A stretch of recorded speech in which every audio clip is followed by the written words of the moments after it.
Okay, so I've never played this game before. I have no idea what it is. But we're going to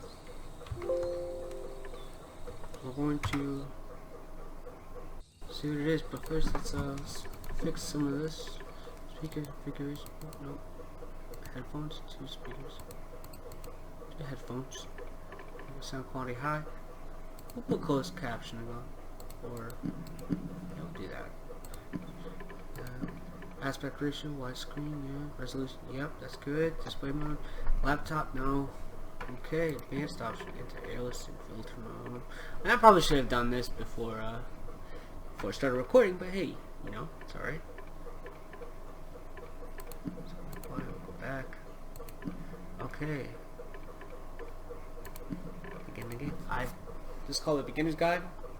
I have no idea what it is, but we're gonna see. Okay, easy enough controls. That's not too bad. Hi there. Thank you very much for playing the Beginner's Guide. My name is Davey Reedon. I wrote The Stanley Parable, and while that game tells a pretty absurd story, which I still need today, to play, by the way. I'm going to tell you about a series of events that happened between 2008 and 2011. Okay. Story time. We're going to look at the games made by a friend of mine named Coda. Now, these games mean a lot to me. I met Coda in early 2009 at a time when I was really struggling with some personal stuff. And his work pointed me in a very powerful direction.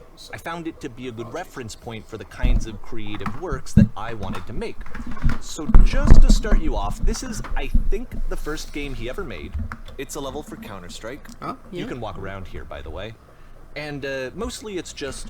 Share settings. I need to, yeah. There we go. Okay, let's try that. Coda learning the basics of building a 3D environment. But what I like is that even though he starts from the simple aesthetic of a desert town, he then scatters these colorful abstract blobs and impossible floating crates around the level. And of course, it destroys the illusion that this actually is a desert town, and instead this level becomes a kind of calling card from its creator. It's like a reminder that this video game was constructed by a real person. Okay. It kind of makes you wonder, what was going through his head as he was building this? This is what I like about all of Coda's games. I mean, not that they're all fascinating as games, but that they are all going to give us access to their creator. I want us to see past the games themselves. I want to get to know who this human being really is. And that's exactly what we're going to do here. So, it's 2008, Coda starts making these games, and he never releases any of them. He doesn't put them onto the internet, he just makes them and then immediately abandons them, and they sit on his computer forever.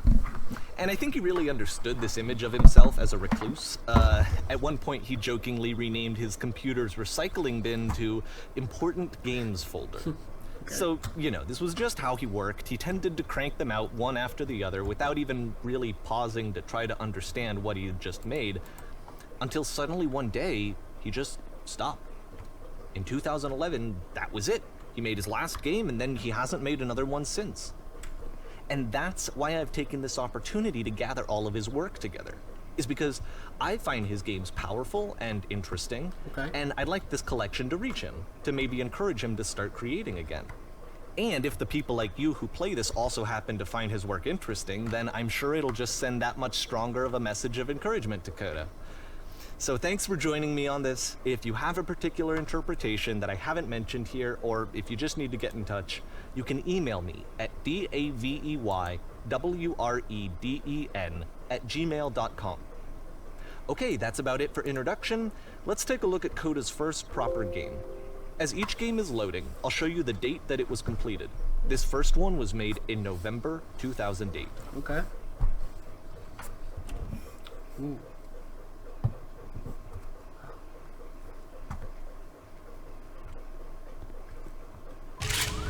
Warning. Whisper machine active.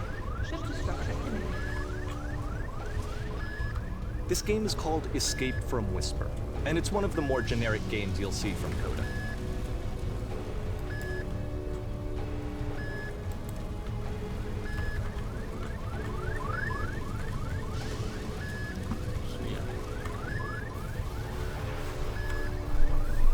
like the music and the sound effects for this game.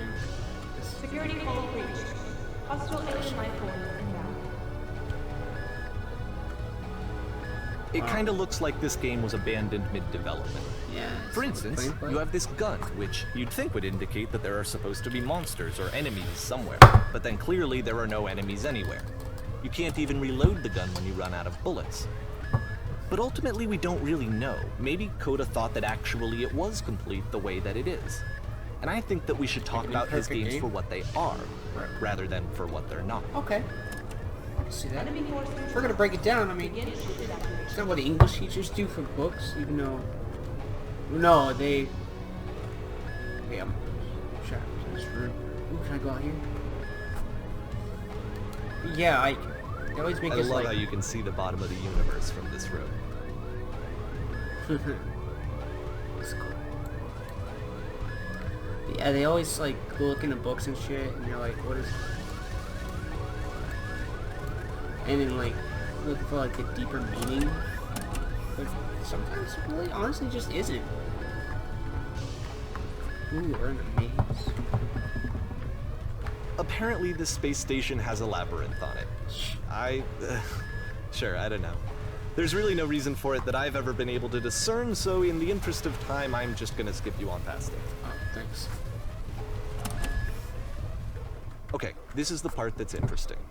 The game has this narrative about the whisper machine and how it has to be turned off, and then you get to the engine room. Hey, you there, in the engine room. You could save us all. That beam is powering the whisper machine. We could disrupt it by introducing a great enough heat signature. If your body could stop the beam. You want to kill me? It's so much to ask, but for all of our lives, You want me to sacrifice myself? could you do it? Could you give yourself? Well, I mean, I can't really leave, so yeah, sure. I guess so. Yeah, why not? Let me pause you So give me 1 second. for a second. What you just experienced, stepping into the beam and then dying, is probably what Coda had initially intended when he was developing this level. But when he first compiles and plays it, something goes wrong. There's a bug somewhere. And this is what happens instead. You just die. It restarts you? Because you're dead. Why's my... Hold on, I gotta fix my video capture. Give me 1 second. I'm trying to get my webcam working. Give me 1 second. Keyboard shortcuts. Layout camera. It says camera's on, but it's not actually on. Give me 1 second. I'm trying to...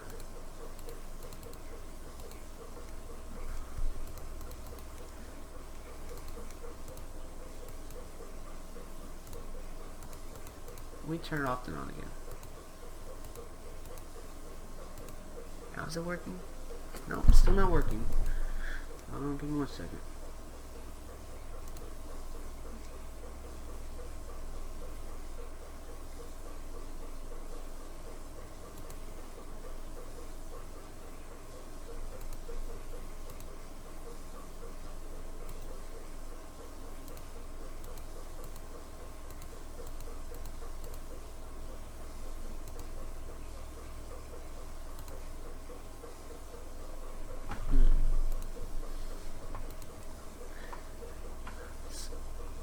Trying to turn my webcam on, and I'm not figuring out how to do it. That's live. I don't know. I'm not doing live at the moment. Highlights maybe?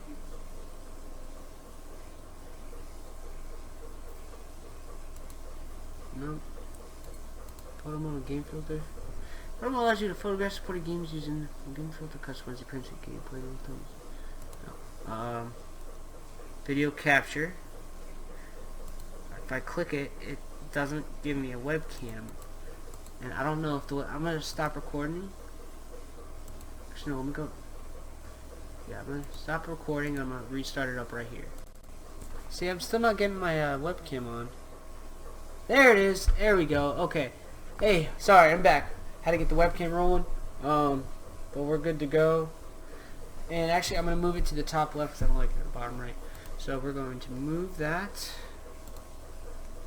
to the done setting HUD layout. We're going to move that to the top left. There we go. All right. Yeah, sorry, I wanted my webcam to work because, you know, it's a let's play. All right, anyway, so we're back. So sorry about that. And we're recording. Everything's looking good. So I'm gonna walk into this thing again. But ooh, okay. It's not that big of a ladder. We pretty much got to like right.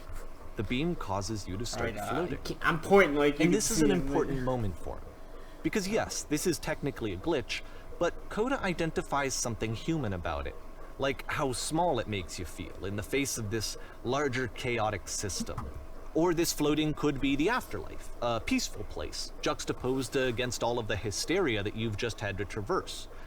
I don't even know. I have no idea what he was thinking, but what's clear is that after making this, something lodges itself in his brain. He wants to do more of these really weird and experimental designs. Okay. So he stops work on this Beautiful and moves on to a space, stream of tiny little games that go in all sorts of directions. Let's go ahead and take a look at the first game he made after leaving this one behind. Okay, actually real quick, I got to do a mic check because I'm recording on 2 different things, so bear with me. Okay. 1, 2, 3, 1, 2, 3. There we go. Just to sync my stuff up. I can't move. Why can't I move? Yep, in this game you can only walk backwards. Wow. Past was behind her.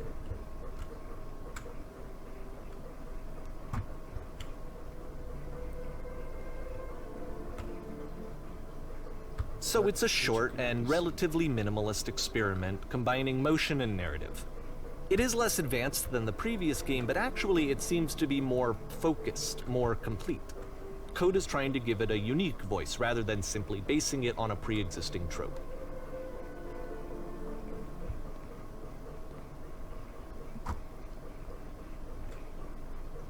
But if the future is always behind her, how will she find the strength to confront it? It's a short little thought, it says what it wants to say, and then it ends. Didn't need anything more than Wasn't that. expecting that at Which all. to me is why it works, because it gets out quick. Okay, next one.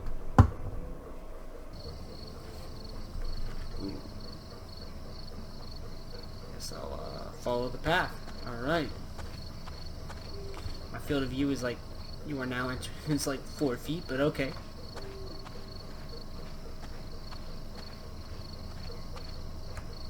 And that's it. What? Okay, the meaning of this game won't be clear just yet. Please be patient with me for a few more games, and I promise you'll see what makes it interesting. Okay.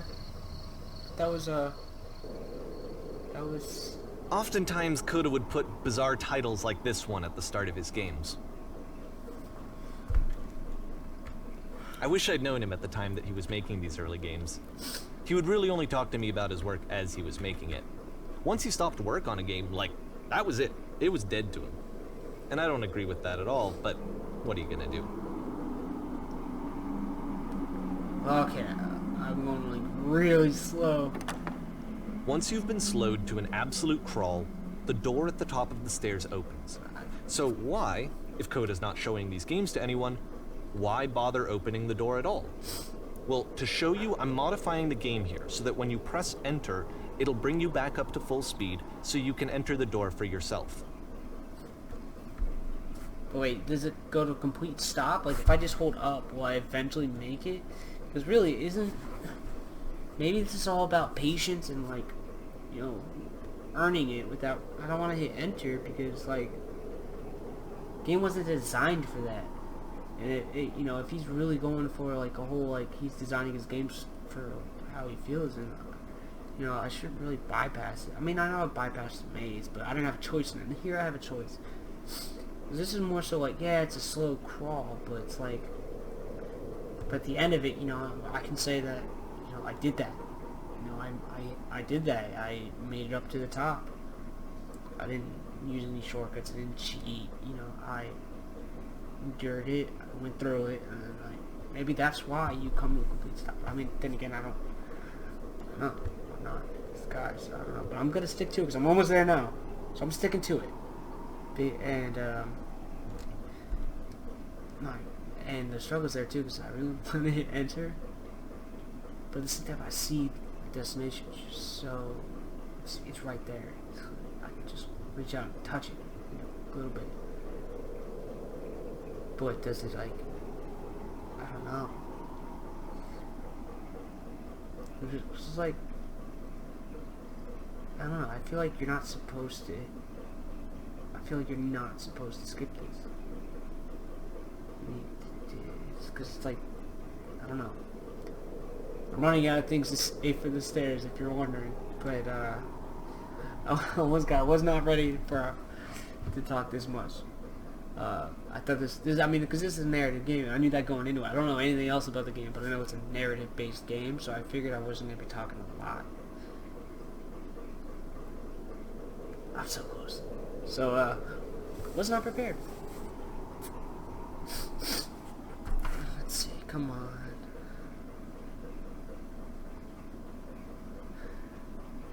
Yeah, so, I'll use this time to, introduce myself. So, this is my first ever video I'm going to be uploading and recording. I'm Lemon Sledge. That's going to be my, it's my gamer tag, my username, and all that stuff. That's just who I go by.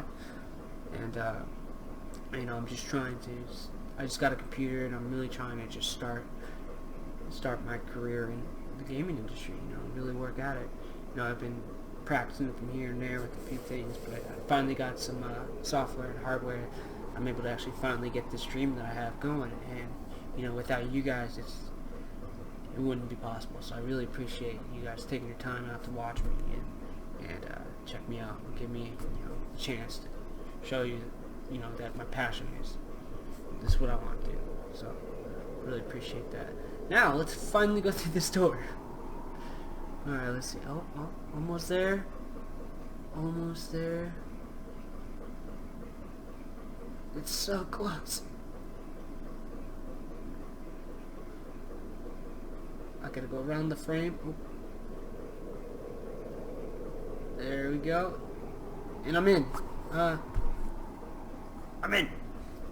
I think.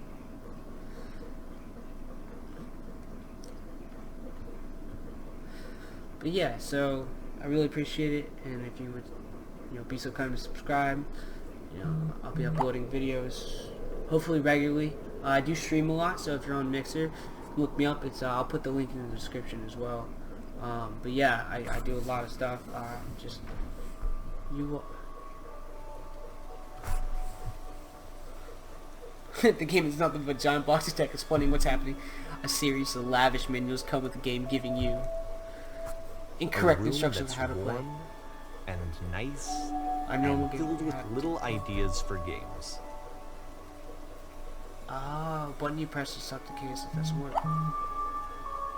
You walk around. Coda would often tell me that he didn't mind if people thought of him as cold or distant. He said that he knew that he was actually a vibrant and compassionate person, but that it takes time to really see that. It can be a very slow climb to get there.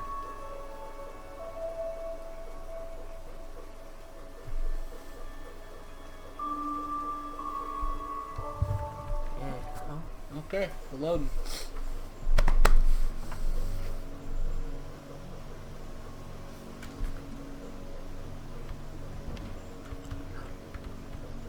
Oh, being able to move up the speed is amazing.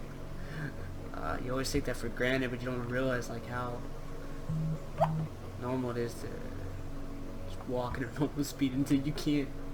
Well, this is new for Coda. It's an actual puzzle. Go ahead and see if you can solve it. Give me 1 second, sorry.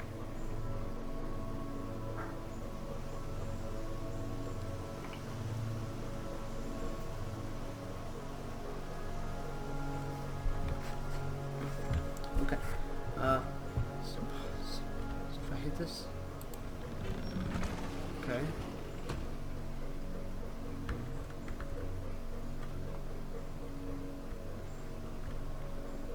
Unless...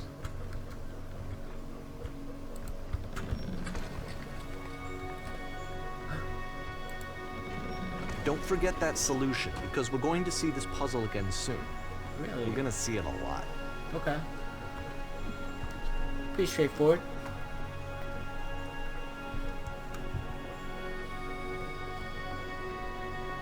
So that seems to be it, right? You walk down a corridor, you solve the puzzle, you get to the end. Simple enough. Alright, now I'm going to modify the game again, so that when you press enter, it'll remove all of the walls from this room. Now I am gonna press enter. I know everything I just said was that, but this is to progress the game forward. But wait. There's so many How rooms. about that? There was more to it than we had any way of knowing. But we I can't get actually to them. find it funny that this game comes after the Stairs game, since they essentially convey the opposite idea. So, in the Stairs game, a dull exterior concealed a rich interior. And then, in this level, a dull interior hides this fantastic outer world. Either way, I think that the point is the same, is that most of the time you don't get to know what you're missing, or even that you're missing anything. That's not your role as a player. So if your role here is not to understand, then what is it?